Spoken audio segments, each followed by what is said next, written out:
इमरान खान को इक्तदार में लाने वाली अहम शख्सियात कौन थीं? अयाज सादिक ने नाम बताकर सबको हैरान कर दिया। निजी टीवी चैनल के प्रोग्राम में बात करते हुए मुस्लिम लीग नून के रहनुमा और वफाकी वजीर इक्तसादी अमूर अयाज सादिक ने कहा कि 2018 का तजुर्बा बहुत ही तकलीफदेह था। इससे पहले जाएं तो 35 पंक्चर्स वाला ड्रामा किया गया था और बाद में पीटीआई क़यादत ने कहा कि ये तो सियासी बयान था।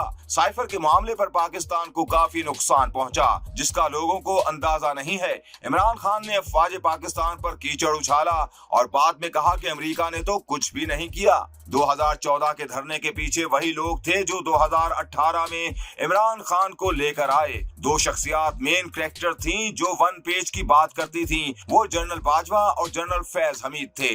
इमरान खान को लाने का मंसूबा 2014 से प्लान हुआ था और इसमें बैरून ममालिक से भी लोग शामिल थे। लीगी रहनुमा ने कहा कि एक चीज बहुत अच्छी हुई और एक बुरी। 9 मई को जो काम हिंदुस्तान नहीं कर सका और पीटीआई ने कर दिखाया। अच्छी चीज यह हुई कि अब टीवी पर गालम गलोच नहीं होती, सेंसिबल चीजें होनी चाहिए। असेंबली में आने के लिए चेयरमैन पीटीआई तो सीरियस ही नहीं है, ये ताकत के जोर पर हर चीज कराना चाहते हैं।